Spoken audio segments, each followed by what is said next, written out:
Today, we're not just talking about another #1 draft pick. We're going to be looking at, well, a biological event. Seriously, we're talking about a player so out there, he makes us question what's even possible for a human athlete. So let's just dive right into the phenomenon that is Victor Wembanyama.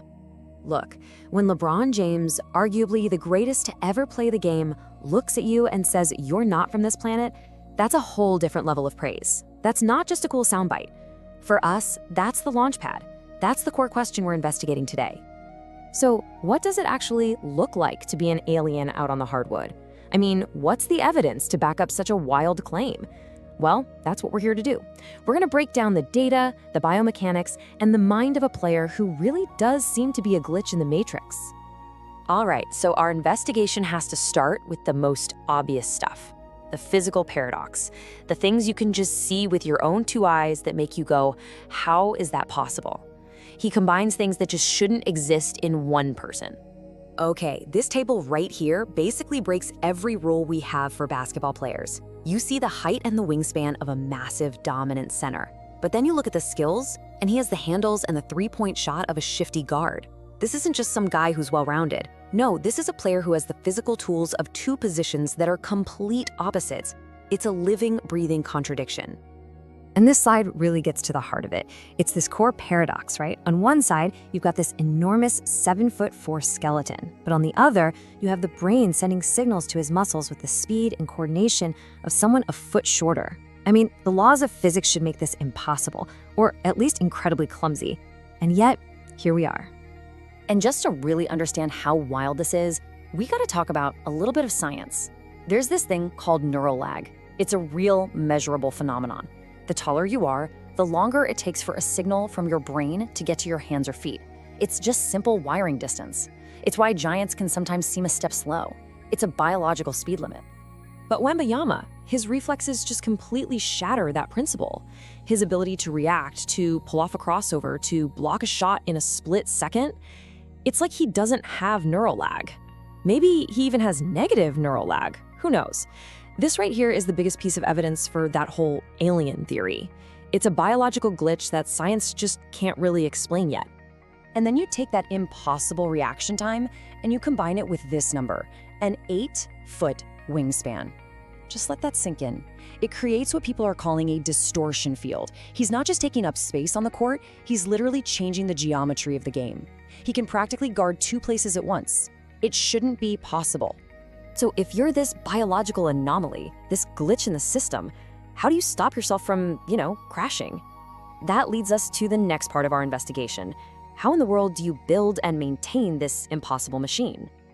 I mean, this is the crucial question, right?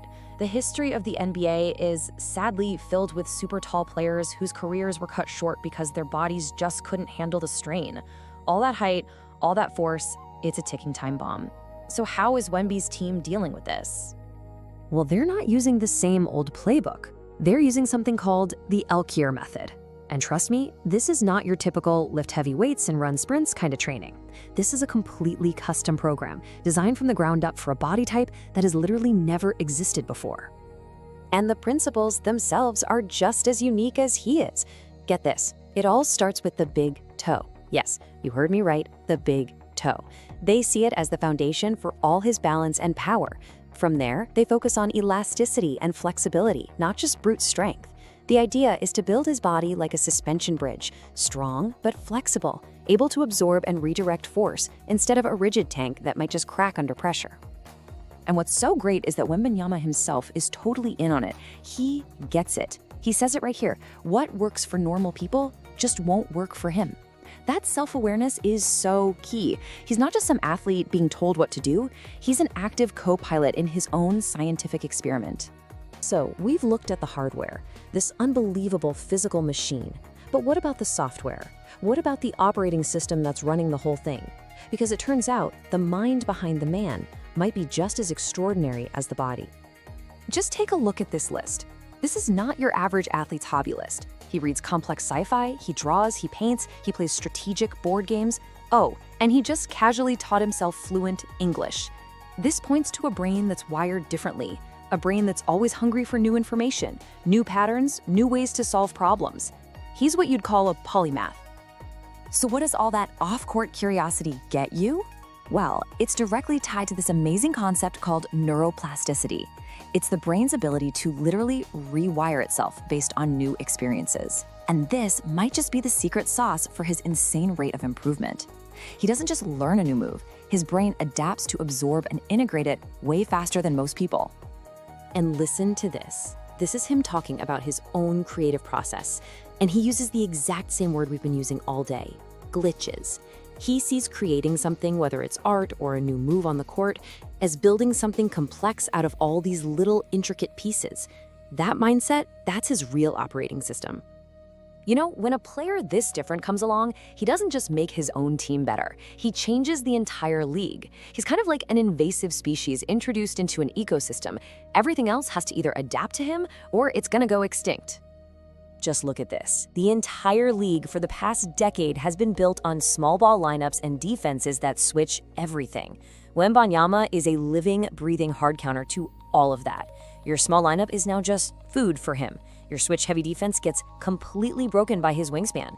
He basically makes the last 10 years of NBA strategy look obsolete.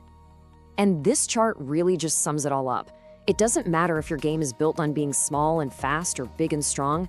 Wembanyama's bizarre skill set makes both of those traditional player types way less effective. He's like a tactical black hole, forcing every GM and coach in the league to rethink how they build a team. You know, this has happened before. It's not unprecedented. The NBA has literally changed the rules of the game to try and contain dominant giants like Wilt Chamberlain and Shaq. Wembanyama feels like the next evolutionary leap, a player so game-breaking that the game itself might have to change to account for him. So that's where we'll end our investigation for today. We've seen the physical paradox, the revolutionary way he trains, and the incredible mind running the show. The evidence seems pretty clear. So the question we're left with isn't if this anomaly will dominate the league. The real question is, what is basketball even going to look like once it's forced to evolve around him?